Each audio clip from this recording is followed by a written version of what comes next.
Buenas noches, ¿cómo están? Bienvenidos a Generación de Propietarios. Hoy es martes y como todos los martes estoy aquí en vivo hablando o mejor dicho, hablando dentro de esto que se llama Academia de Propietarios. Todas las semanas estoy en vivo por este canal y estoy enseñándoles o compartiendo más bien mis conocimientos acerca de finanzas, acerca de inmuebles, acerca de crédito hipotecario y acerca de subsidios.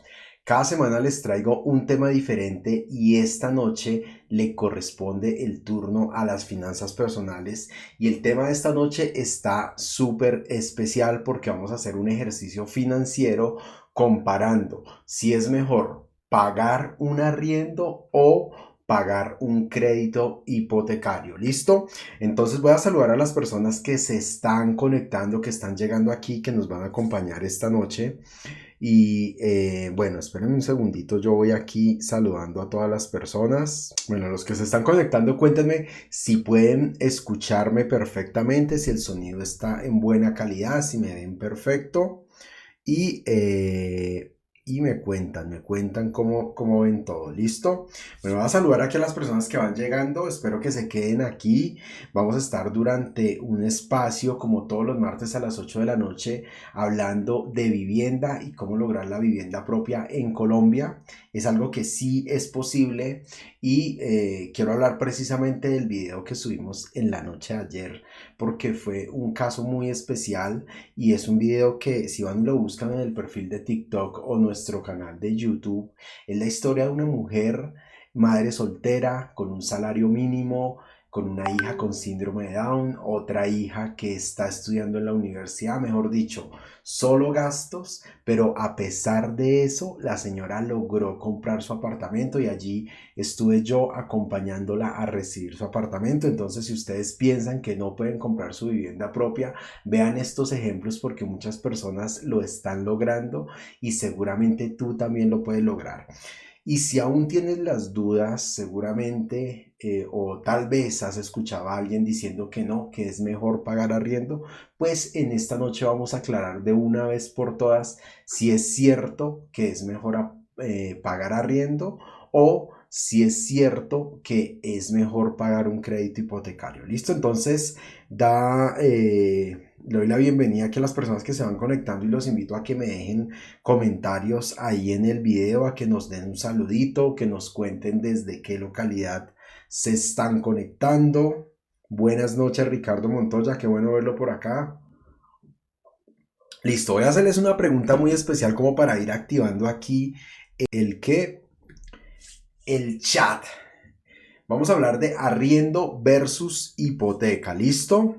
Desde Panamá, qué chévere Ricardo, oiga, qué chévere tener aquí invitados desde otros países, bienvenido Ricardo. El tema de esta noche es muy especial y sirve y aplica para cualquier lugar del mundo, ¿listo? Entonces, el tema de esta noche es muy amplio y a cualquier persona le puede servir la información que les voy a compartir y hoy vamos a definir realmente si es mejor pagar arriendo o pagar una renta mensual o si es mejor pagar una hipoteca. Y aquí les quiero dejar esta pregunta para que las personas que van llegando me contesten ahí en la cajita de comentarios. Entonces ¿qué prefieren? O mejor dicho, ¿ustedes de qué equipo son? ¿Son del equipo que piensa que comprar vivienda es endeudarse para toda la vida?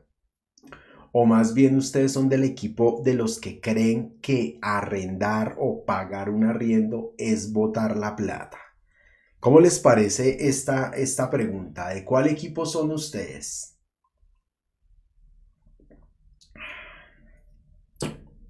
Listo, voy a esperar aquí que ustedes me compartan. ¿Cuál es la respuesta? Vamos a decir que la primera o la segunda. ¿De qué team son ustedes? ¿A qué equipo pertenecen? Y esta noche lo vamos a resolver. Listo, listo. Bueno, aquí le voy a dar la bienvenida a Marta R. Bienvenida Marta. Espero que te quedes hasta el final. También los quiero animar a que compartan este live. En este momento vamos a darle reenviar este live, lo vamos a publicar o lo podemos publicar en nuestras historias. lo podemos publicar en nuestro WhatsApp, se lo podemos enviar a otros amigos, porque seguramente tenemos ese amigo que dice, yo prefiero pagar arriendo, yo para qué le voy a regalar la plata al banco. Y o tal vez podemos ser o tener algún amigo que dice, no, ¿por qué comprar vivienda y vivir endeudado por no sé cuántos años?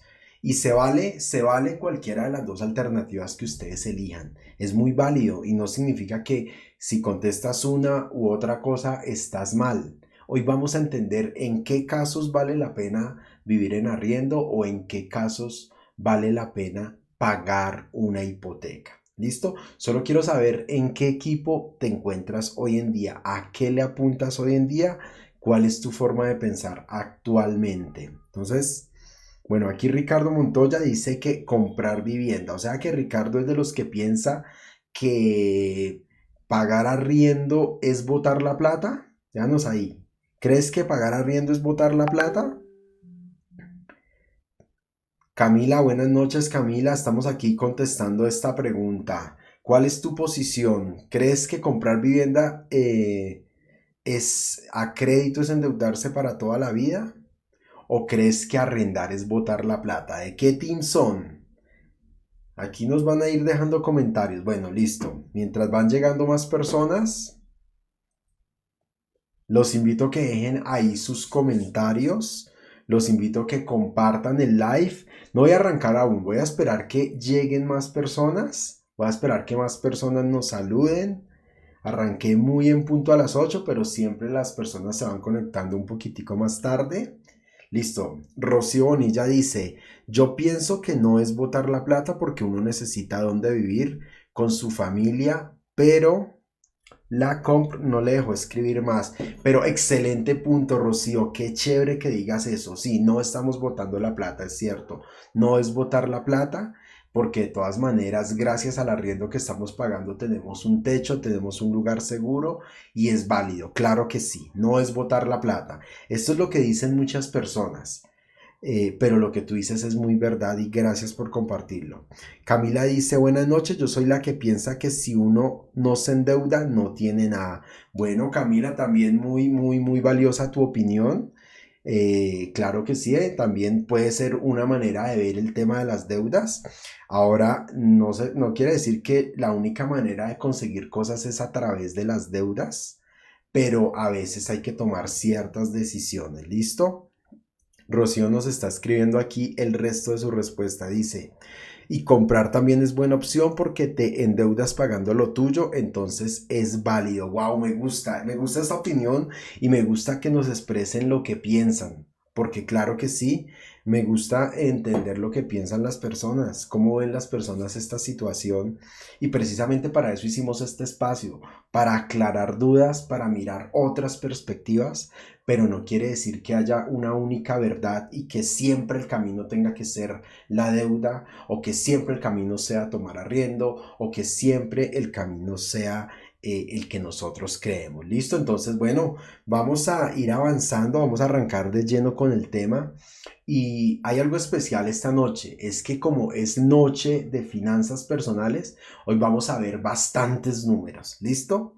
Yo no sé si a ustedes les gusta ver números, yo no sé si les gustan los números. A mí personalmente, a mí me encantan los números. Yo era ese niño en el colegio que le gustaba hacer los exámenes de matemáticas y acababa súper rápido y salía primero, pero yo entiendo que no a todo el mundo le gustan los números, ¿cierto? Ese es como el coco del colegio de muchas personas.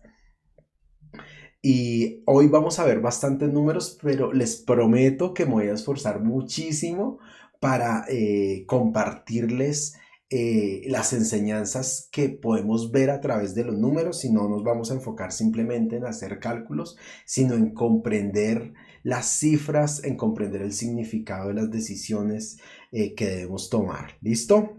Buenas noches, Manuel. ¿Cómo está? Bienvenido. Qué bueno verlo por acá. Hoy vamos a hablar de vivienda a crédito versus pagar una renta o pagar un arriendo y vamos a analizarlo desde el punto de vista financiero. Entonces, bueno, vamos a ir comenzando en materia. ¿Listo? ¿Qué decisión? La gran pregunta que buscamos responder al final charla es, eh, o la incógnita es, ¿pago arriendo o pago un crédito hipotecario? Y lo que yo quiero saber al final o compartirles a ustedes es cuál decisión debemos tomar, y esa decisión o la gran pregunta que ustedes se deben responder es ¿qué decisión es la que construye de una mejor manera mi estabilidad, construye un patrimonio y me ayuda con el propósito de vida que yo tengo? Entonces, esta pregunta es muy importante porque el propósito de vida, el sueño del patrimonio y la visión de estabilidad que cada uno de nosotros tenemos es muy distinta, ¿sí? Les voy a contar aquí una historia de unos amigos míos y de paso los voy a promocionar porque ellos están ahí en TikTok, en YouTube, en Instagram. Ellos se llaman Cordel de Tres. Por ejemplo, para ellos tenían el sueño, su sueño de vivienda era vivir en una casa rodante. Entonces yo los admiro mucho porque son una pareja joven que decidieron construir su casa en una casa rodante, en un furgón, ¿sí? No sé si se llama así un furgón, y van viajando por todo Sudamérica y ellos van así. Entonces ellos, su visión de vivienda no necesariamente es como la de muchas personas, que a veces tal vez yo, en mi forma de ver la vida, yo quiero un apartamento y a mí me gusta vivir en un conjunto y a mí me gusta vivir en un solo piso porque no me gusta subir escaleras. Entonces su visión de estabilidad es esa: andar rodando, andar viajando, conociendo, tener contacto con la naturaleza, y es muy válida y es muy aceptable y yo la admiro porque es una decisión que no todo el mundo toma. Pero mi visión de estabilidad y mi visión de vivienda es esta: es tener un apartamento, es vivir en una ciudad tranquila, segura, espacios grandes, un lugar donde yo pueda estar cerca de mi familia, de mis hijos. Esa es mi visión de estabilidad. Pero su visión, la de cada uno de ustedes, su visión de vida, su sueño donde quisieran vivir, pues puede ser muy distinto al de cualquier otra persona, y cada uno o cada una de las visiones que ustedes puedan tener es completamente válida. Yo no tengo por qué vivir como todo el mundo vive. Entonces hay personas que quieren vivir de una manera o quieren vivir de otra, pero pues yo no tengo por qué vivir como viven mis vecinos. Si mis sueños, mis expectativas y mi proyecto de vida es completamente diferente y yo tengo cosas que para mí son importantes. Entonces, hoy voy a compartir una información general que le puede servir a muchos y les puede ayudar a dar herramientas para tomar decisiones, pero no es la respuesta válida para todo el mundo. O mejor dicho, se vale tener otras perspectivas. ¿Listo? Angie Tejedor, buenas noches, qué rico tenerte por aquí. Y bueno, antes de comenzar a hablar de números, yo quiero que ustedes tomen en cuenta algunos aspectos que son fundamentales al momento de tomar la decisión entre pagar un arriendo o pagar un crédito hipotecario. ¿Listo? Y el primer aspecto es el tema del pago mensual. Y aquí es importante saber que el pago mensual, regálenme un segundo, hago yo aquí algo.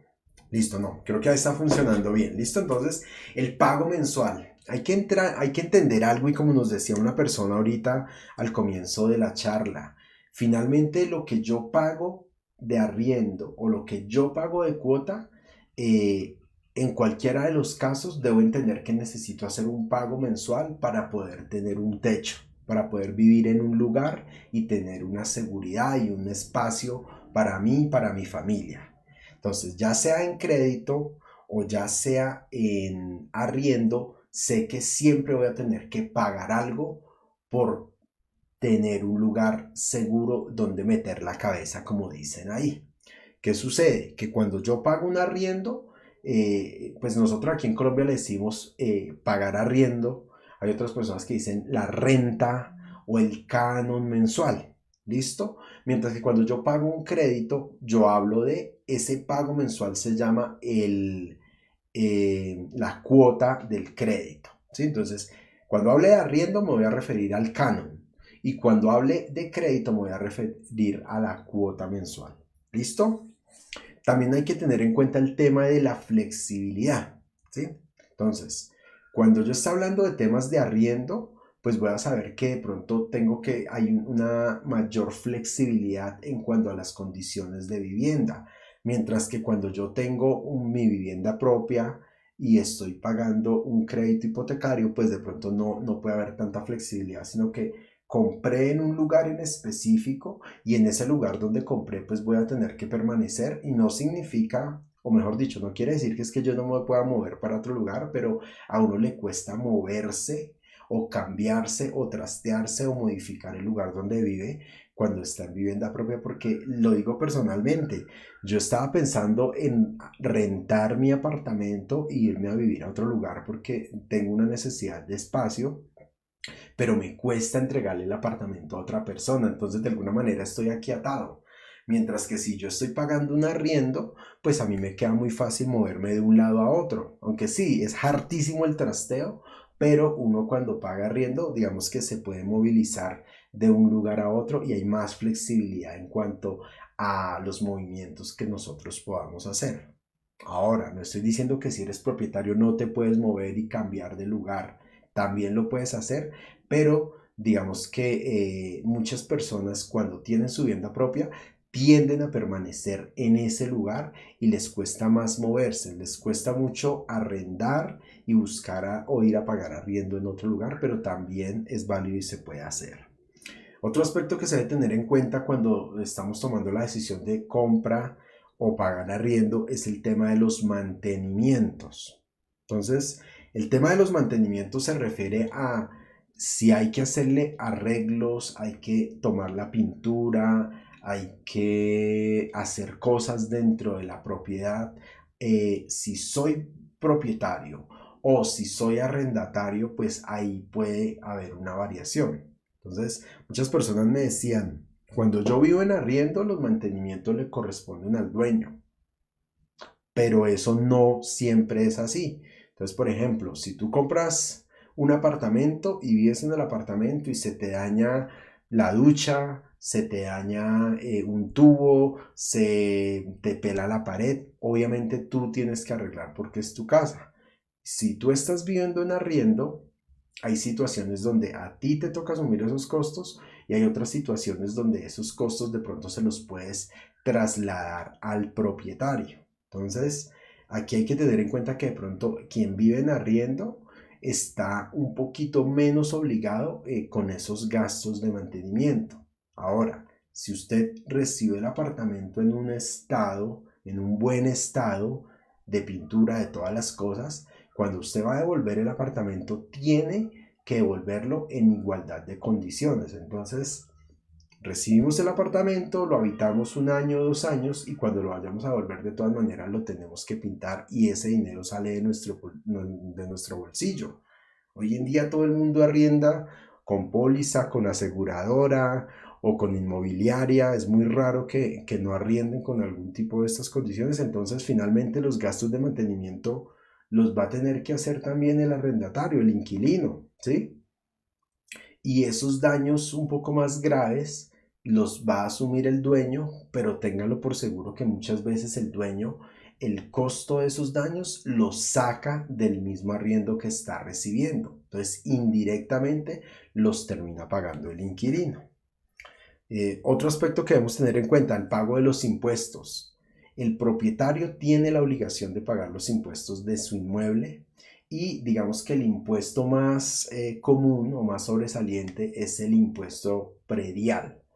Y para que ustedes se hagan una idea, porque muchas personas no compran propiedades porque dicen es que para pagar impuestos y creen que el impuesto es un gasto demasiado alto, pero resulta que el impuesto en Bogotá, que es digamos la ciudad más costosa en cuanto a impuestos, la tarifa es de cerca del 5 por mil.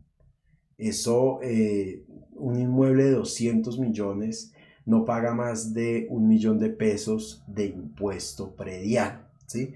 Y eso, pues, digamos que depende de muchas circunstancias. Entonces, el valor del impuesto, si lo dividimos en un año, son menos de 100.000, 80.000 pesos al mes, que el dueño también lo saca del arriendo que está pagando el inquilino. Ahora, yo como inquilino me ahorro ese impuesto. Es cierto, es cierto. Pero aquí les voy a dar un tipcito y una gran diferencia que existe entre la persona que paga un crédito y la persona que paga un arriendo en materia de impuestos. Y ojo con esto porque lo que les voy a decir muchos de pronto no lo conocen.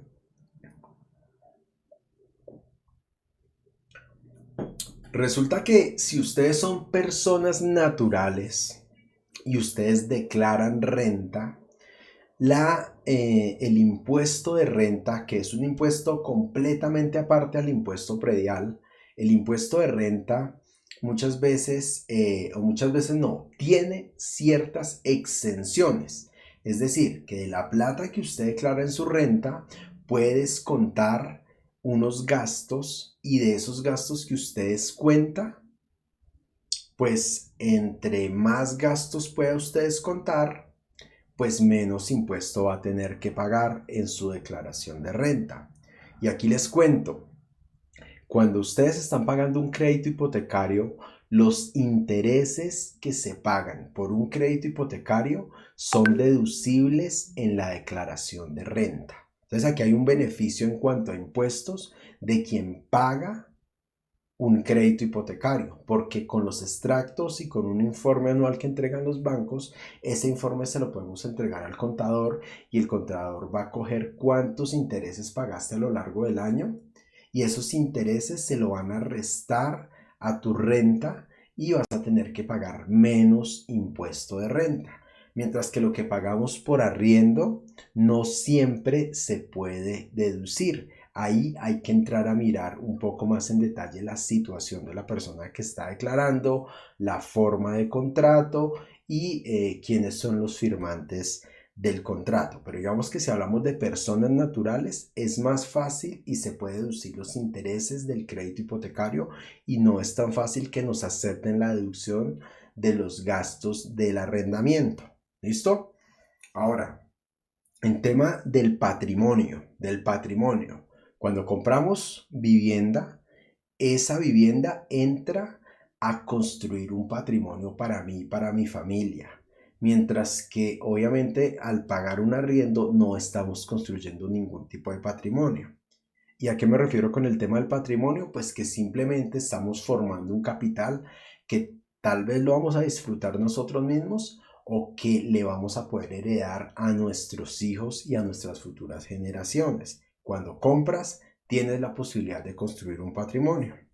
Por supuesto, el tema de estabilidad. Entonces, aquí en cuanto al tema de la estabilidad, digamos que en vivienda propia podemos tener una estabilidad siempre y cuando podamos pagar las cuotas del crédito.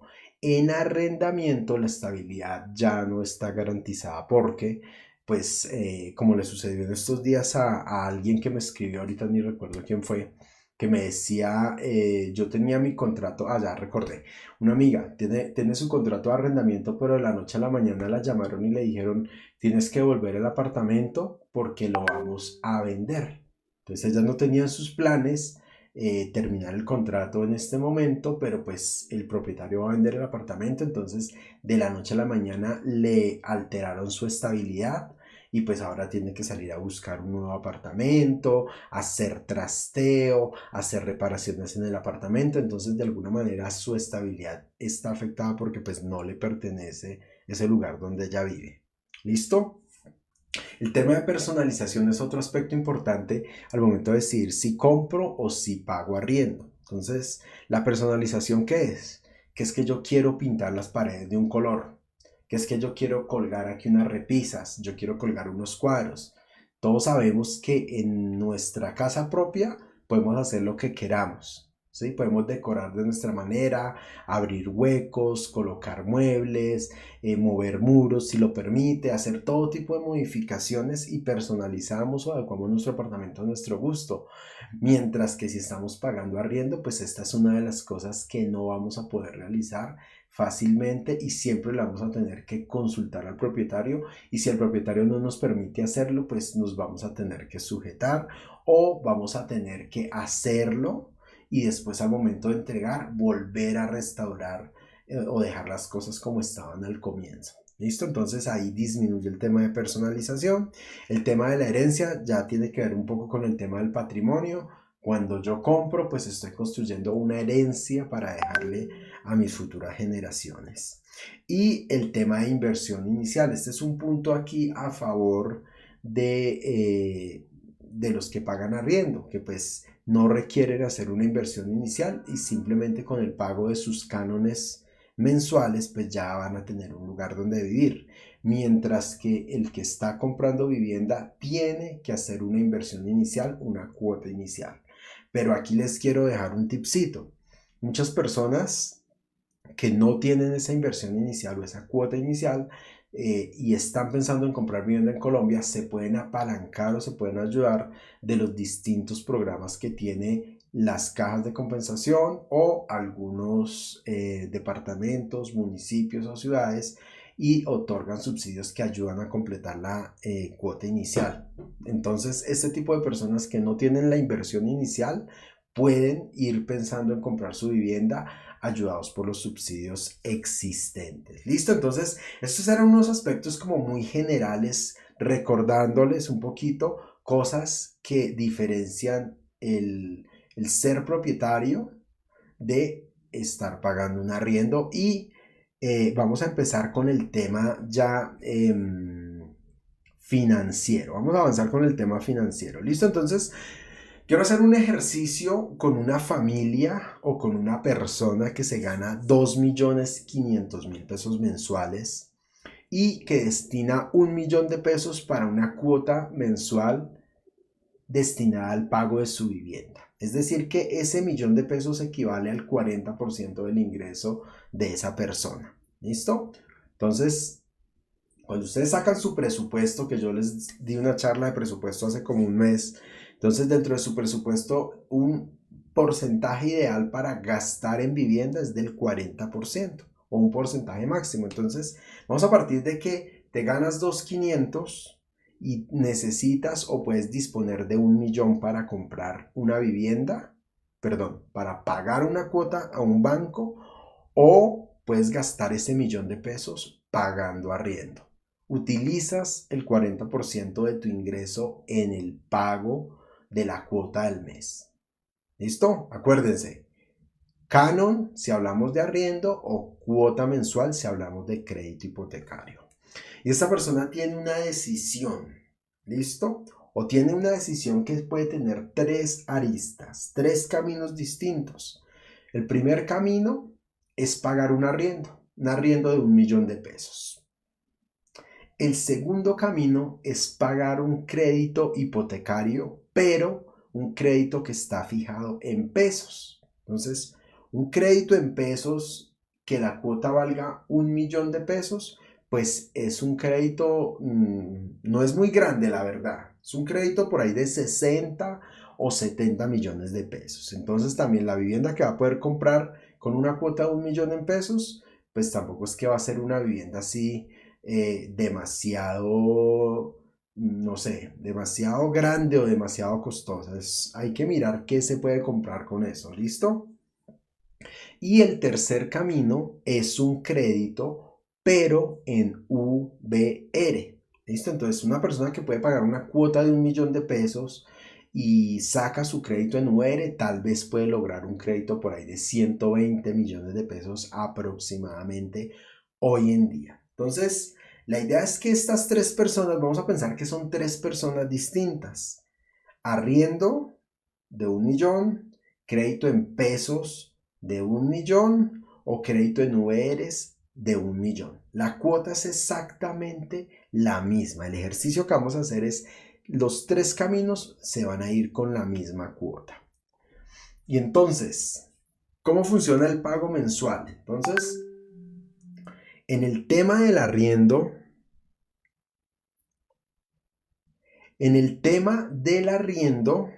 hay que tener en cuenta que el valor del arriendo varía todos los años de acuerdo con el IPC. Y ya vamos a entrar a mirar qué es eso del IPC. Y resulta que si, por ejemplo, arrancamos pagando 1.000.000 de pesos, todos sabemos que después de un año de estar pagando arriendo, el propietario nos va a decir tiene que subirle el valor de su arriendo. Eso es lo que normalmente pasa.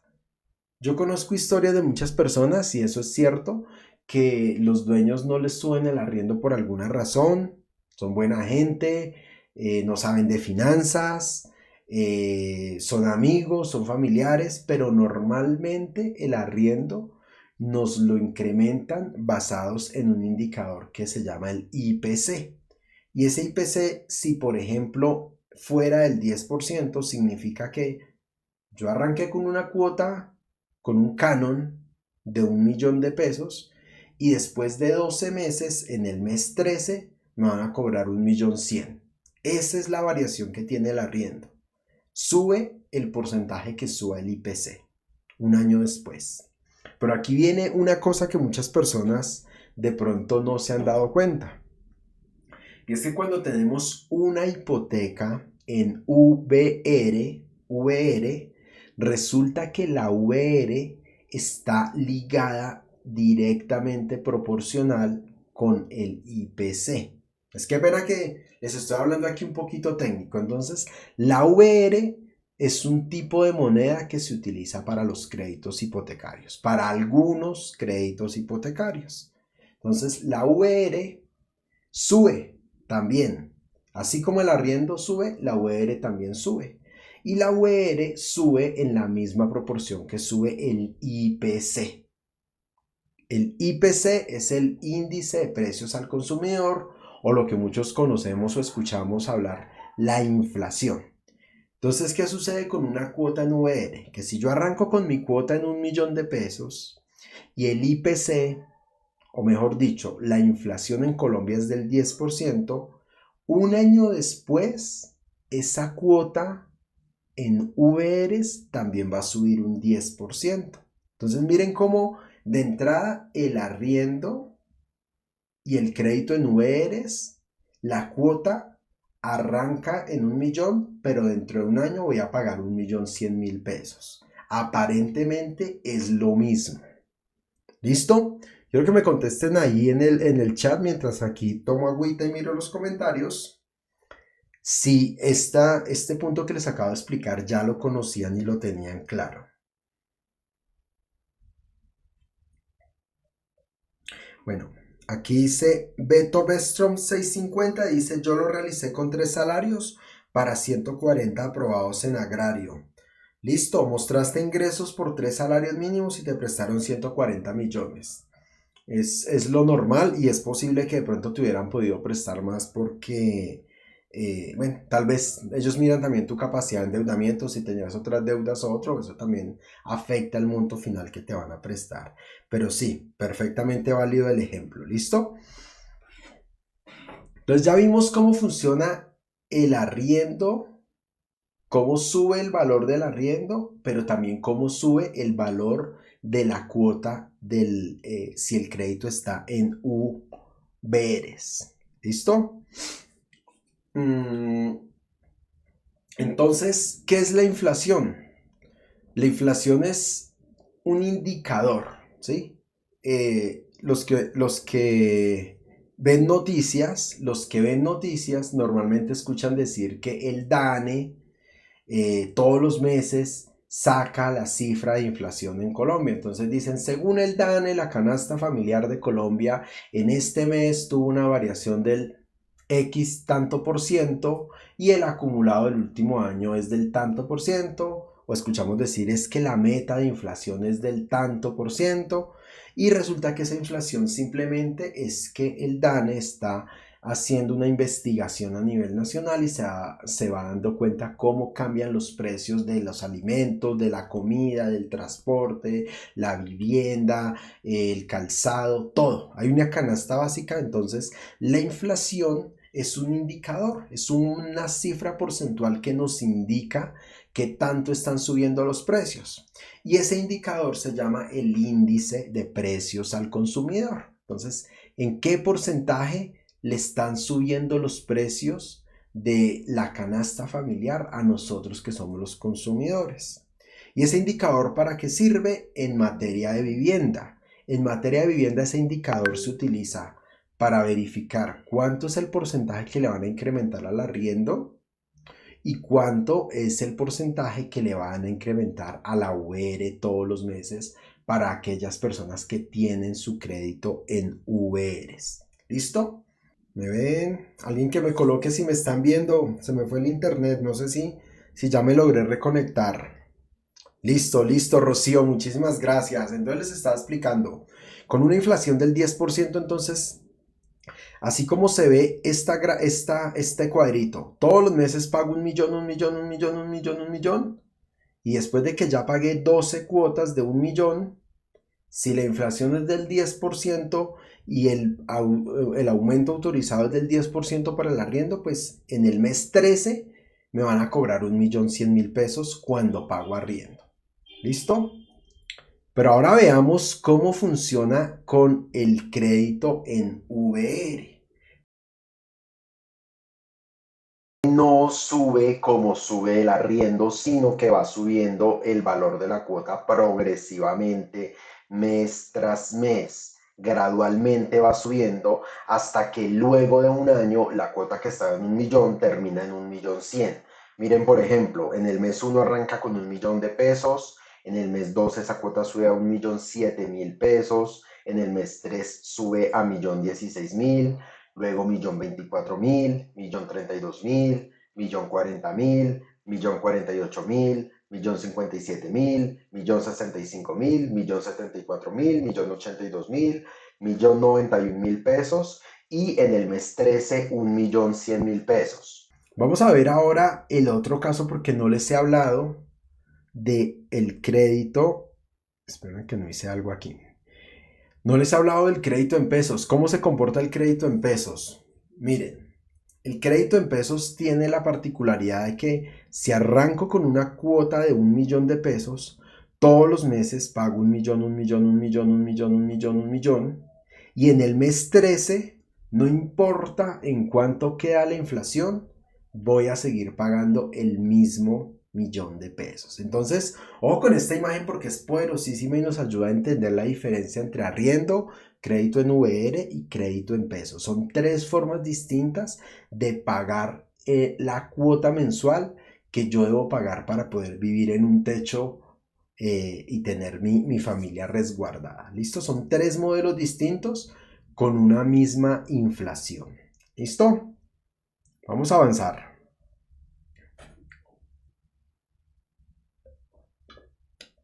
Pero entonces, ahora vamos a ver cómo afecta ese incremento de la cuota, cómo se ve afectada con respecto a lo que yo gano, a mi salario. ¿Listo? Entonces acuérdense que tenemos tres personas, el que paga arriendo, el que paga crédito en pesos y el que paga crédito en VR. Entonces ya habíamos dicho que ese millón de pesos correspondía al 40% y también habíamos dicho que vamos a hacer el ejercicio con una inflación del 10%. Entonces, ¿qué sucede económicamente y en las decisiones del país? Si la inflación es del 10%, al cabo de un año o en diciembre, los empresarios o los jefes o sus jefes, las empresas para las que ustedes trabajan o el gobierno nacional se tienen que sentar a definir el incremento del salario para todos los trabajadores. Entonces, ustedes como trabajadores, los que son empleados, van a estar muy expectativos de esa noticia, ¿no? Entonces sale el presidente a definir cuál es el valor del incremento del salario mínimo. Entonces aquí les voy a dar un dato muy interesante.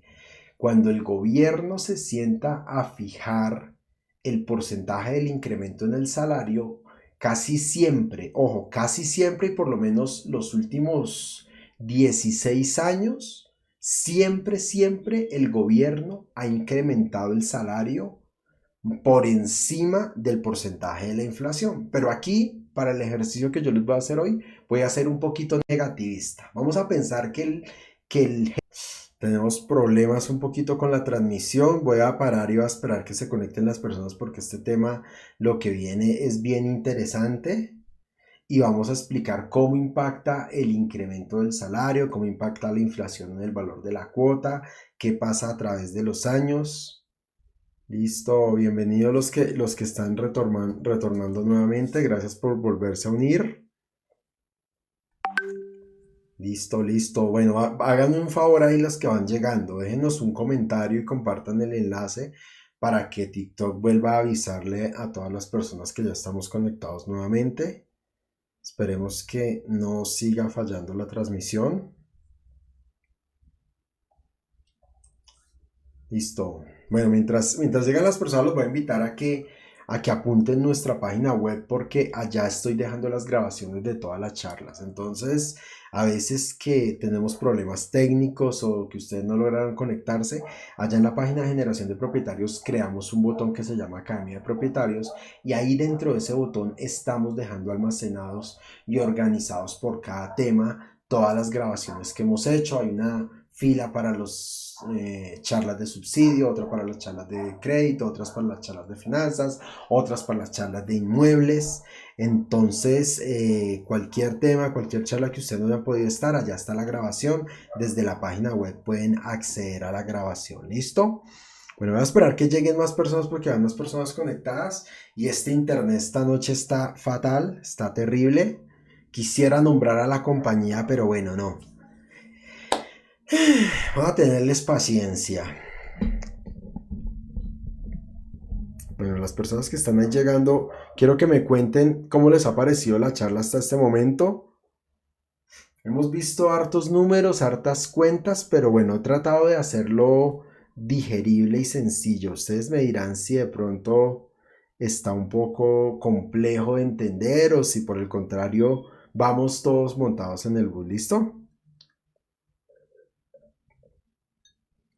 Voy a esperar que estén conectadas más personas.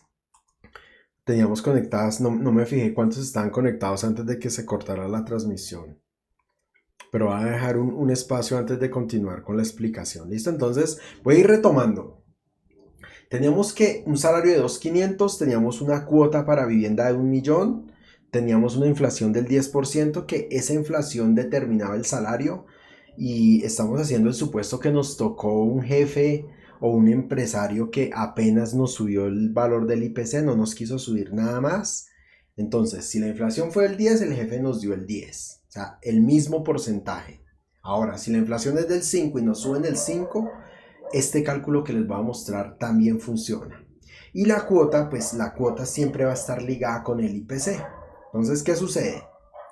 Vamos a continuar, listo. Entonces, si se ganaba 2.500.000 de salario inicialmente esta familia o esta persona y el incremento salarial es del 10%, quiere decir que esta familia en un año ya se va a ganar 2.750.000 pesos.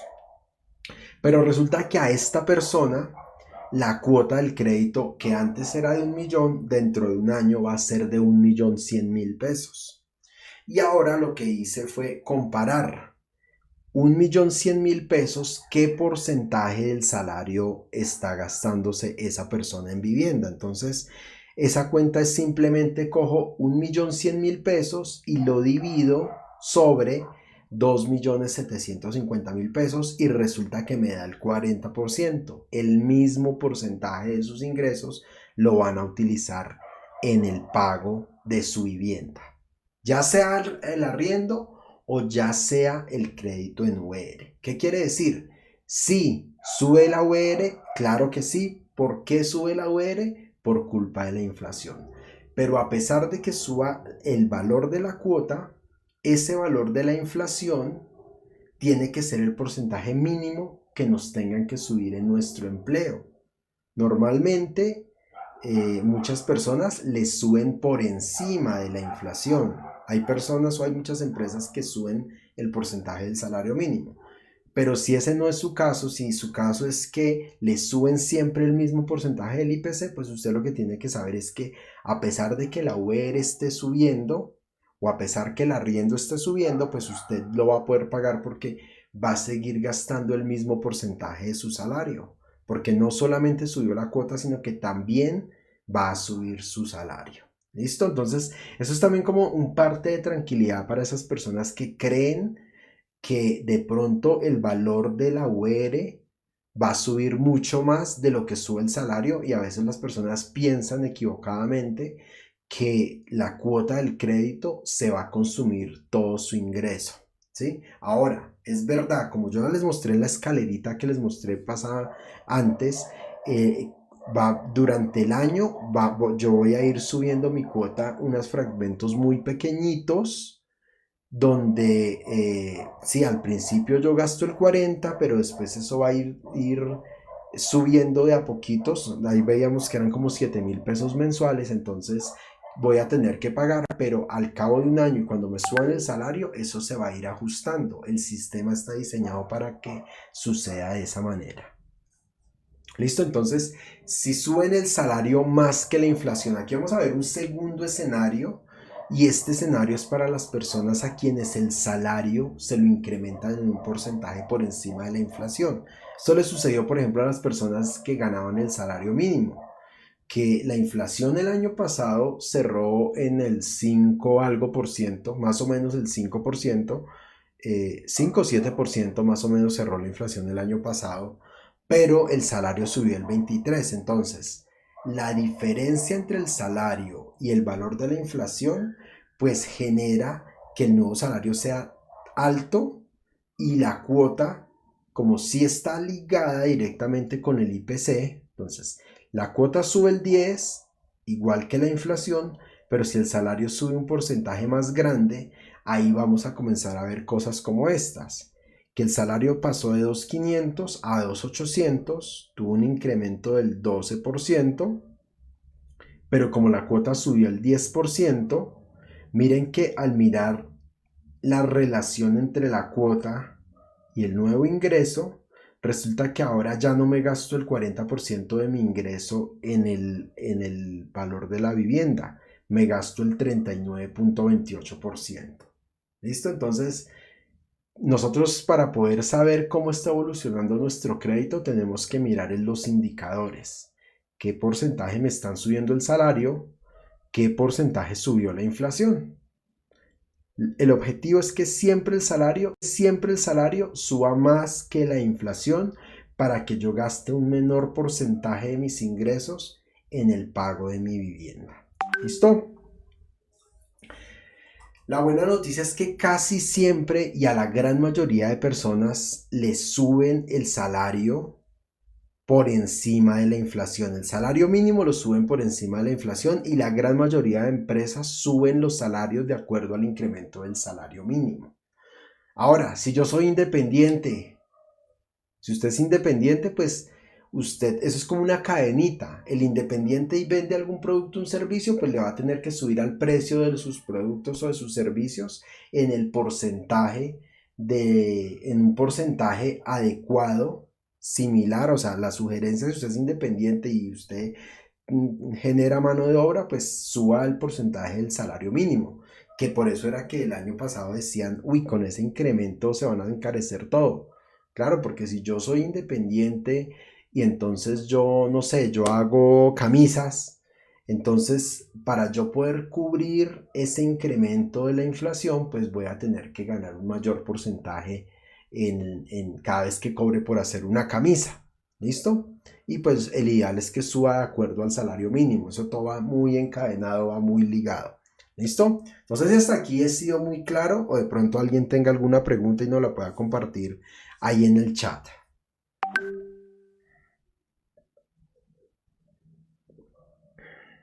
Los invito a que me vayan dejando sus preguntas en el chat, y yo se las voy a ir contestando, o si no, al final se las voy a ir respondiendo. ¿Listo? Esta noche el tema está un poquito denso, yo sé, son números, son matemáticas, son indicadores. Yo sé que a todos no les gustan los números, a mí me encantan, pero me estoy esforzando muchísimo por tratar de hacerme entender, porque yo sé que si ustedes comprenden esto, van a dejar de tenerle susto a comprar vivienda, y van a entender cómo manejar su crédito hipotecario de la mejor manera. ¿Listo? Entonces, aquí vamos a hacer un ejercicio. Entonces, yo me puse a hacer los cálculos de estas tres personas. Entonces estas tres personas, ¿cuánto se gastan el primer año de su vivienda? Entonces el que paga arriendo de 1 millón de pesos, pues en todo el año pagó o se gastó 12 millones de pesos por un arriendo. El que tiene el crédito en VR, y ojo que esta cifra que les estoy dando es si y solo si la inflación es del 10%. Entonces, si durante ese año la inflación fue del 10%, el que tiene un crédito en UERES, el total que paga durante el año es de 12.540.537 pesos. Si la inflación está por debajo, como lo está hoy en día, la inflación está muy por debajo del 10, está lejos de llegar al 10. Entonces, pues obviamente esa cifra va a ser más pequeñita. El que tiene su crédito en pesos, si la cuota es fija, pues va a gastar también 12 millones de pesos en el pago de su cuota mensual del crédito hipotecario. ¿Listo?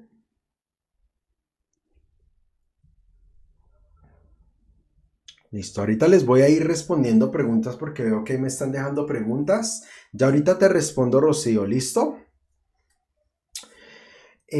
Pago en 20 años. Pues entonces resulta que yo no solamente les hice el cálculo para el primer año, sino que les hice el cálculo de los 20 años, pero ojo, este cálculo que yo les estoy presentando acá, es en el único evento de que la persona se demore 20 años pagando su crédito sin hacer ningún tipo de abono a capital, sin hacer compras de cartera, sin hacer cambios de sistema, sino pagándolo tal cual se lo entregaron y haciendo el supuesto de que la inflación es del 10% durante los 20 años. ¿Listo? Entonces, si en los próximos 20 años tú sigues pagando arriendo y la inflación es del 10%, vas a terminar pagando o gastando en arriendo 687.299.993 pesos. Y la persona que está pagando un crédito en VR, si no hace absolutamente nada por su crédito, nunca hace un abono, nunca hace un cambio de sistema, mejor dicho, si lo paga con la cuota mínima que le llega, puede terminar pagando 718.259.228 pesos por ese crédito hipotecario. Y la persona que lo sacó en pesos puede pagar en esos 20 años 240 millones de pesos. ¿Listo? Entonces, esta cifra yo sé que es impactante y la diferencia es gigantesca. Y aquí quiero ser muy claro con muchas personas porque todo el mundo cuando llega a las asesorías conmigo, todo el mundo quiere el crédito en pesos. Es más, hasta yo quiero el crédito en pesos. Cada vez que uno de ustedes se sienta conmigo y tenemos una reunión, yo siempre mi primera opción es que usted pueda sacar su crédito en pesos. El tema es que cuando hacemos la proyección con sus ingresos, pues para poderles dar un crédito en pesos pueden suceder varias cosas. O les aprueban muy poquito dinero, o la cuota queda muy alta, ¿sí? O sus ingresos no son suficientes para que se lo puedan aprobar. Ese es el gran problema con el crédito en pesos. Sí, es el más chévere, es el mejor, pero requiere unas condiciones específicas de ustedes como clientes. Obviamente, siempre vamos a tratar de buscar el crédito en pesos, pero hay personas que de pronto arrancaron su proyecto sin hacer una planeación financiera previa y tuvieron que tomar el crédito en UERES porque no la lograron. Ahora, no se trata de dejar de comprar hasta que tengamos el crédito en pesos, porque miren esta diferencia. De pagar 687 millones en arriendo a pagar 718 millones por un inmueble que es su vivienda, que va a quedar a su nombre, que usted se lo va a poder heredar a alguien, y no solo eso, sino que se va a valorizar en el tiempo, la diferencia no es nada. Pero si usted paga 718 millones de pesos, es porque definitivamente no aprendió nada en cuanto al manejo de un crédito. sea, el que paga 718 millones es porque definitivamente lo hizo de la peor manera. Pero esos 718 millones los podemos reducir a muchísimo, muchísimo menos si aplicamos las estrategias financieras que yo les comparto en las redes sociales y que yo hago en las charlas. Entonces, ese crédito en UERES se puede optimizar. Y aquí les hago una pregunta. ¿Ustedes creen que el gasto de arriendo se puede optimizar? ¿Ustedes creen que sería posible decirle al dueño de su vivienda, oiga, yo le voy a abonar 200.000 o 300.000 pesos mensuales a mi cuota de arrendamiento mensual para que usted me dé algún descuento de los arriendos al futuro? Yo no sé si algún propietario haga ese tipo de negocios. O tal vez se lo recibe, pero el próximo mes pues se los abona para el pago del siguiente mes. Entonces en arriendo no existe esa posibilidad de tener un ahorro haciendo abonos extraordinarios. Pero en un crédito hipotecario sí se puede hacer ese ahorro. Es más, esa hipoteca o esa cuota en pesos a 20 años, que si se demora 20 años pagando 240 millones, ahí también se puede hacer o hablar de algún tipo de ahorro si se hacen abonos extraordinarios. ¿Listo? Yo les hago esta aclaración porque obviamente estas cifras son súper confrontantes y muchas personas se me van a desmotivar y van a decir, no, pero yo cómo voy a comprar casa, es que gastarse 700 millones de pesos para pagar una vivienda, pero resulta que no. Y aquí les tengo la respuesta de por qué yo sí o sí siempre le digo a una persona, o casi siempre, que es mejor decisión comprar vivienda por encima de pagar un arriendo. Y es gracias a esto, la valorización. La valorización. Entonces, ¿qué es la valorización? Es el incremento en el precio de los inmuebles. Y existen indicadores que nos ayudan a verificar. El DANE también establece estos indicadores que miden cuánto está incrementando el precio de los inmuebles en Colombia. Hay dos indicadores principales. Uno es el IVP, que se llama Índice de Valorización Predial. Este es un índice que mide el cambio en los precios de los inmuebles de toda Colombia, ¿sí? De las ciudades principales en Colombia. Y existe otro índice que es el índice de precios de la propiedad residencial. Este indicador, este de acá, es un indicador exclusivo para la ciudad de Bogotá. ¿Listo? Entonces, Bogotá es pues obviamente la capital y es la región más importante de Colombia porque ahí es donde se concentra la mayor cantidad de habitantes en todo el país. O sea, un país de 50 millones perdón, un país de 50 millones de personas, 10 millones de esas personas, o sea, el 20% de los colombianos viven dentro de Bogotá. Y si ustedes miran la extensión territorial de Bogotá, Bogotá es muy pequeñito al lado de lo que es toda Colombia como país. Entonces, el comportamiento de los inmuebles en Bogotá, la valorización que tienen los inmuebles en Bogotá es muy superior de la valorización de los predios en el resto del país.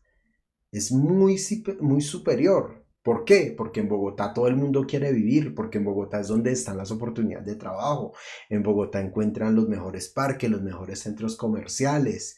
En Bogotá ya casi no hay lugares donde construir. Para poder hacer un edificio toca comprar otros edificios o casas viejas, demoler. Eso es muchísimo los costos que hay que hacer para poder desarrollar vivienda en Bogotá. Y esa escasez de terrenos para construir en Bogotá hace que también la vivienda suba de precios absolutamente todos los días. Y les voy a dar un ejemplo. Entonces resulta que en el año 2010, por ejemplo, una vivienda que se compró en 50 millones de pesos en el año 2010, después de 15 años, en el año 2025, en apenas 15 años, ese mismo apartamento que valía 50 millones en el 2010, en el 2015 ya valía 250 millones. ¿Saben qué quiere decir eso? Que en 15 años el precio se multiplicó por 5. 50, 100, 150, 200, 250 millones. Es decir que lo que ustedes compran hoy, si la valorización va a ser de este mismo orden, como este ejemplo que yo les tengo, pues quiere decir que en 15 años o en 20 años, cuando ustedes acaben de pagar esa propiedad, la propiedad no va a valer lo que vale hoy en día, sino que va a valer muchísimo más, gracias a la valorización. Y muchas personas que son fanáticos de pagar arriendo, normalmente se les olvida el tema de la valorización. No tienen en cuenta que comprar vivienda es invertir en valorización. A veces la gente cree que comprar vivienda uno gana es cuando la arrienda y recibe una rentica. Y resulta que el secreto de construir un capital en vivienda no proviene del arriendo, proviene de la valorización del inmueble. Entonces les traje aquí unas cifras. ¿Qué pasa si ustedes hoy, en el año 2026, se compran una vivienda que vale 200 millones y el indicador de valorización fuera del 5% anual, que es más o menos un promedio de lo que se están valorizando los predios en el resto del país, sin contar a Bogotá? Entonces, predios que se están valorizando apenas el 5%, en 20 años, cuando ya se haya pagado ese crédito hipotecario, pueden estar costando 505 millones de pesos. Esto está muy conservador, ¿sí? Pero puede ser que hayan lugares en el país donde la valorización sea del 3%. Hay territorios en el país donde no hay tanta valorización. No todas las ciudades se valorizan exactamente igual. Entonces, si la valorización fuera de apenas un 3%, ustedes compran en 200 millones, al cabo de 20 años esa propiedad puede valer 350 millones de pesos. Pero ¿qué puede suceder en una ciudad como Bogotá? Y aquí estoy siendo muy conservador, muy conservador. Bogotá se valoriza por arriba del 8%, 10% en algunas ocasiones, pero yo quise hacer la cuenta con el 7%. Entonces, si ustedes hoy se compran una propiedad en 200 millones, en 20 años, con una valorización del 7% anual, esa propiedad de 200 millones en 20 años va a tener un precio de 723 millones de pesos. Solito. Simplemente por existir. Entonces yo les hago la siguiente pregunta.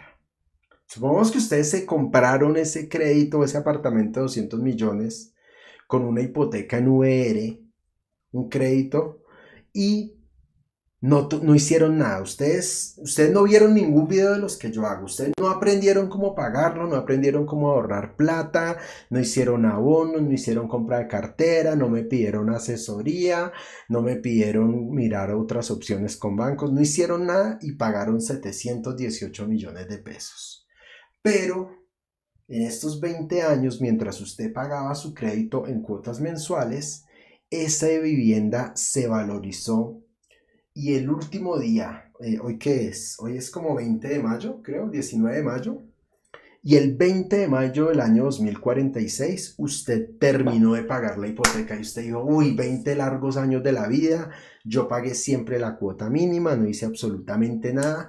Qué chévere, ¿qué me quedó? ¡Ah! Me quedó un apartamento que si quiero ir a venderlo, tengo 723 millones de pesos.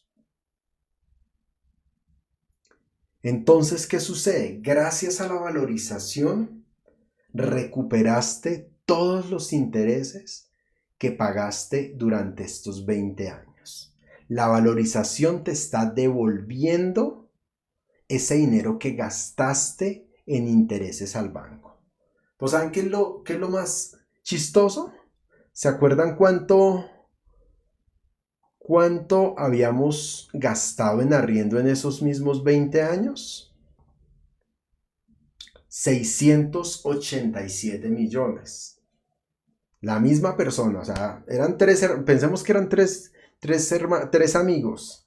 El uno decidió pagar arriendo por 20 años, el otro decidió pagar la hipoteca por 20 años en VR y el otro decidió pagar la hipoteca en 20 años, pero en pesos. Entonces, el día siguiente de los 20 años se encuentran estos tres amigos, imagínense. Entonces, el primero, ¿y qué? ¿Usted cuánto se ha gastado? Se ponen a hacer cuentas. ¿Cuánto te has gastado en arriendo durante estos 20 años? Yo me gasté 687 millones. Bueno, ¿y qué vas a hacer para vivir este siguiente mes? No, pues seguir pagando arriendo, seguir sumándole a la cuenta. Pero el que pagó el crédito en Uberes, sí, fue el que más gastó, fue el que peor lo hizo, el que más plata le dio al banco.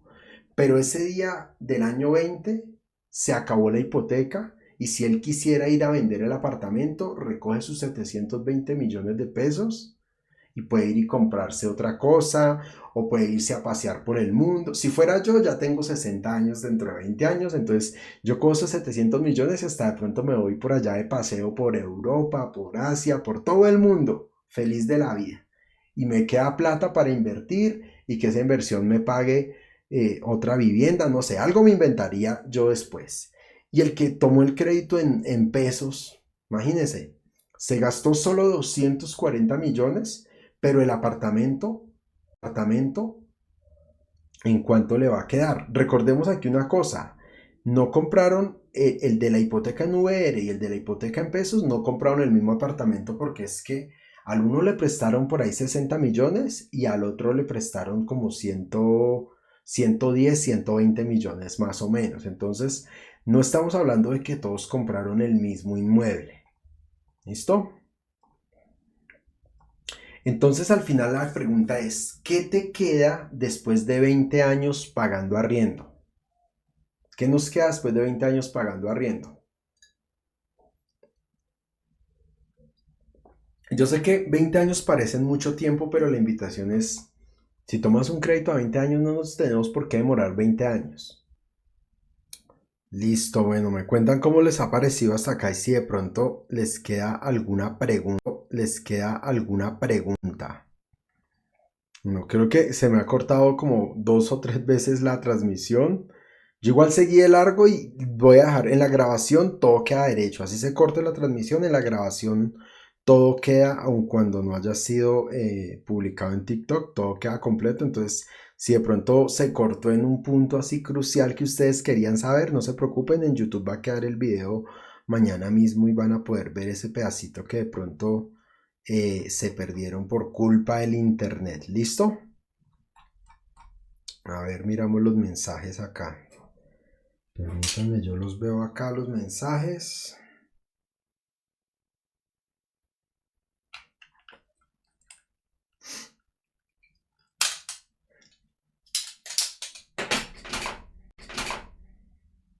Listo, creo que recuperé la señal. No, esta noche estuvo fatal la señal o internet nos quiere colaborar, pero no importa. Las personas que de pronto se les ha cortado, no han tenido buena señal, esto queda grabado y la grabación va a quedar libre de cortes. Espero, no mentiras, ya me ha sucedido antes y en la grabación siempre queda todo completo, queda sin cortes. Así que si ustedes quieren ver la grabación, mañana la subimos en el canal de YouTube. Y recuerden, para encontrarlas les dejé un botoncito allá en mi página web que es generaciondepropietarios.com y hay un botoncito que se llama Academia de Propietarios. Ahí estoy subiendo todas las grabaciones, entonces no se preocupen que de pronto se hayan perdido alguna información porque en la grabación va a quedar sí o sí. ¿Listo? Bueno, entremos al tema del versículo y la enseñanza bíblica. Yo les estoy enseñando a ustedes finanzas a punta de Biblia en estos días. Entonces, hoy vamos a aprender este versículo que está en Eclesiastés 5:13 al 15 y dice, otro problema grave que he observado por doquier es que se invierten los ahorros en negocios arriesgados que fracasan y pronto no queda nada para dejar a los hijos. El que especula pronto se halla donde empezó, con las manos vacías. Entonces, este versículo es muy chévere, me gusta, porque nos está diciendo, hay un problema grave, hay una situación difícil y miren lo chistoso, en esa época quien escribió este versículo estaba viendo en su entorno, imagínense, hace como 2000 años, que la gente estaba cogiendo sus ahorritos y los estaban metiendo, invirtiendo aquí y allá como locos en negocios arriesgados, ¿sí? Entonces, la finca raíz o la vivienda no es un negocio tan arriesgado, es un negocio que de alguna manera tiene cierta seguridad y cierta estabilidad. No en vano, invertir en finca raíz siempre, cualquier persona, cualquier millonario en el mundo, siempre, aunque inviertan otro tipo de cosas, en negocios, en criptomonedas, en bolsa, en lo que sea, siempre va a tener finca raíz, porque la finca raíz es un negocio seguro, no es tan arriesgado, ¿sí? Los terrenos tienden a valorizarse, como ya lo estábamos viendo hoy a través de la charla. Entonces, puede que no sea el negocio más rentable de la vida, puede que no sea el negocio más rentable de la vida, y se los digo yo que soy financiero. ¿Hay negocios más rentables? Claro que sí, pero también tenemos que saber que entre más rentabilidad tiene un negocio es porque también conlleva un nivel de riesgo y una cantidad de trabajo mucho más alta. Entonces, invertir en vivienda, por ejemplo, lo que veíamos hoy, esa persona que compró un apartamento en 200 millones y que ese apartamento después se valorizó y puede llegar a costar hasta 700 millones en unos años, esa persona no tuvo que hacer una gran inversión. Porque un apartamento de 200 millones, ustedes que siguen las charlas que yo hago, saben que para comprarme un apartamento de 200 millones, yo no tengo que tener mucha plata. La inversión que ustedes sacan de su bolsillo para un apartamento de 200 millones puede ser de apenas 20 millones, el 10%. Entonces imagínense ustedes invierten un 10%, 20 milloncitos, que sí es una plata significativa y bien importante, pero a la hora de la verdad, si se me van a convertir en 700 millones al cabo de 20 años, vale la pena hacerlo. Ay, es que las cuotas que pago mensualmente, entonces, ¿qué? Esas cuotas de todas maneras te había tocado pagarlas si estuvieras pagando arriendo. Si pagaras arriendo, de todas maneras, todos los meses tienes que pagarle una cuota a alguien. Y la gente le tiene miedo al banco porque dicen es que si yo no pago me van a quitar la casa y me van a echar a la calle. Sí, eso es cierto. Cuando uno no paga las obligaciones en las que se compromete, lo pueden echar a la calle. Pero si usted no paga el arriendo, también lo van a echar a la calle. Y ahí no le van a devolver nada. Pero cuando a uno lo echa a la calle el banco, alguito le devuelve. Casi siempre algo le devuelve, y más cuando nosotros hemos pagado una buena cantidad de capital. Entonces, invertir en vivienda no es un negocio arriesgado, no es un negocio muy rentable, pero sí es un negocio donde nos podemos apalancar mucho. Con poquita inversión, más subsidios, más un apalancamiento de un banco, podemos entrar en un negocio donde pago lo mismo que tal vez esté pagando arriendo hoy en día. Pero ese inmueble que está ahí quietico y que tal vez no me toca hacer mucho a mí, todos los días se está valorizando un poquito, todos los días se está valorizando un poquito. Y en la medida que tú pagas tu crédito hipotecario, vas a tener allá tu inversión segura. O sea, una vivienda es difícil de que alguien coja y le quite la vivienda y me la lleve para otro lado. Pero hay otras personas que invierten en cosas que son más fácil de desaparecer. Hay gente que prefiere invertir en criptomonedas. Yo no estoy en contra de las criptomonedas, pero es un negocio más arriesgado. Entonces, hoy existe una criptomoneda, pero mañana otra persona se inventa otra criptomoneda. O mañana se inventan otro modelo y de pronto hoy sube y gana una super rentabilidad, pero mañana también puedes tener una pérdida. Esos son negocios arriesgados. Yo no estoy en contra de los negocios arriesgados. Simplemente que si tú quieres un negocio un poco más seguro, pues la finca raíz es un gran negocio.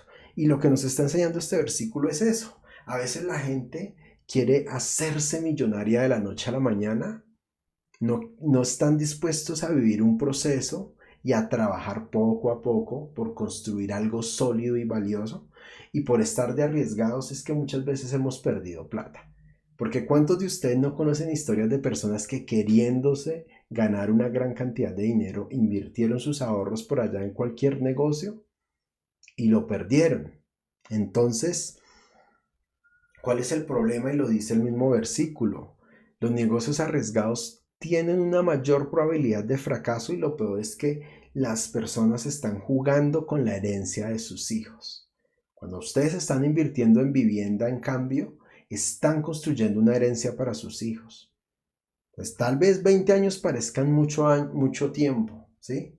O 10 años, o 5 años, o los que sean.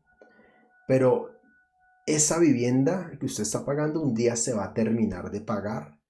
Y si de pronto usted ya está demasiado mayor cuando termine de pagarla, que no es la idea. Yo ya les he dicho muchas veces, yo les ayudo y les enseño cómo pagarla más rápido. Pero si usted dice, voy a terminar de pagar muy mayor porque empecé muy tarde, pero usted sabe que esa vivienda le va a quedar a sus herederos. Usted dejó una herencia, ¿sí? Entonces, este versículo lo chévere que me enseña es eso, a no especular tanto, a no correr tanto detrás de las riquezas fáciles o de negocios demasiado arriesgados, sino que nos detengamos, que tengamos en cuenta que estamos construyendo el capital para heredarle a nuestros hijos y que si no queremos quedar con las manos vacías, tengamos que mirar con sabiduría en dónde nos estamos metiendo. Ahora, ¿qué quiere decir? ¿Que la vivienda no tiene riesgos? Claro que sí tiene riesgos. Invertir en vivienda también tiene muchos riesgos. Todo en la vida tiene riesgo. Salir a la calle y montarse en el Transmilenio tiene riesgo. Me pueden robar en el camino, me puedo caer, puedo tener un accidente. Todo en la vida tiene riesgos. Solamente que hay riesgos que yo puedo enfrentar y hay riesgos en los que yo no tengo ninguna injerencia. Cuando ustedes están comprando vivienda, una manera de suprimir los riesgos es buscando asesoría especializada. Entonces, ahí tienen nuestra página web si ustedes de pronto quieren un acompañamiento para lograr su vivienda propia. Y pues yo siempre les repito esto, mi asesoría no tiene ningún costo. Nosotros hemos desarrollado un modelo de trabajo donde a ustedes como compradores no les cobramos por nuestra gestión. Entonces, ¿cómo pueden hacer para contactarnos? Van a la página web, buscan el botoncito de WhatsApp y nos escriben un mensaje directo, nos agendamos para una asesoría virtual, charlamos un rato, miramos su realidad y los guiamos en ese proceso. ¿Listo? Entonces, bueno, espero que les haya gustado esta charla. Yo sé, nunca habíamos visto tantos números, pero es que esta noche le tocaba el turno a las finanzas personales, a las matemáticas. Y de todas maneras ahí queda la grabación. La pueden repetir si de pronto algo no quedó grave. Claro, perdón. Si algo no quedó claro, la pueden volver a ver en YouTube o desde la página pueden encontrar los links. ¿Vale? Entonces voy a leer los comentarios que ustedes nos dejen. Voy a saludarlos a todos y me voy a ir despidiendo ya. Si alguien tiene alguna pregunta, con mucho gusto, este es el momento para hacer sus preguntas. ¿Vale? A mirar aquí a ver qué nos han escrito. Juan, buenas noches Juan, bueno, espero que hayas podido entrar más temprano. Hoy vimos finanzas personales y hicimos un ejercicio muy chévere de cuánto nos costaba vivir, tener un techo. Vimos el ejemplo de 3 personas distintas, el que pagaba arriendo, el que pagaba una hipoteca en URs y el que pagaba una hipoteca en pesos. Vimos que el arriendo sube con la inflación. Vimos que la UR también sube con la inflación. Vimos que un crédito en pesos no sube, ese sí se mantiene igual. Pero también aprendimos que el crédito en pesos me van a aprobar una menor cantidad de dinero, o la cuota me puede quedar más alta, o me pueden exigir una mayor cantidad de ingresos para aprobarme el crédito. ¿Listo? También vimos que existe la valorización y que gracias a la valorización de los inmuebles podemos recuperar de alguna manera los intereses que le hemos pagado al banco. También aprendimos que los intereses que pagamos en un crédito hipotecario son deducibles del impuesto de renta y que muchas personas es más conveniente estar pagando intereses de un crédito para restarlos de su declaración de impuestos. También estuvimos viendo, bueno, un poco de características normales de las diferencias entre vivir en arriendo y vivir en vivienda propia. Y algo muy chévere que vimos al principio, todo va de acuerdo con el propósito de vida que tengamos, ¿sí? Entonces, si mi propósito de vida es moverme, si mi propósito de vida es vivir en un tráiler, si mi propósito de vida es vivir en una casa, vivir en un apartamento, pues tenemos que encontrar la manera ideal para lograr el propósito de vida para el que yo fui diseñado y el que yo quiero lograr y lo que me hace a mí feliz. Entonces, la información no siempre es una única respuesta válida para todo el mundo, y ahí es donde yo los invitaba a tomar la asesoría personalizada para mirar su caso en específico. ¿Listo? Samantha dice, ¿dónde puedo aprender a reducir crédito en VR? Me gustó cómo explicas. Bueno, creo que no he hecho una charla de eso. De hecho, miramos, bueno, la programación de este mes ya la tengo hecha. Pero hagamos una cosa, si quieres me escribes por WhatsApp y revisamos tu caso. Y yo creo que en las charlas que ya tengo programadas debo tener una charla sobre ese tema más adelante, o hace como un mes, sí, hace como un mes más o menos hice una charla sobre ley de vivienda allá en el canal de YouTube. Está colgada la grabación, Samantha. ¿Listo? Listo, Juan, muchas gracias. Me alegra que les haya gustado la información. Nada, no sé si alguien de pronto tenga alguna pregunta. Si no, nos vemos el próximo martes. Dentro de 8 días voy a estar hablando de inmuebles. En 8 días el tema es inmuebles.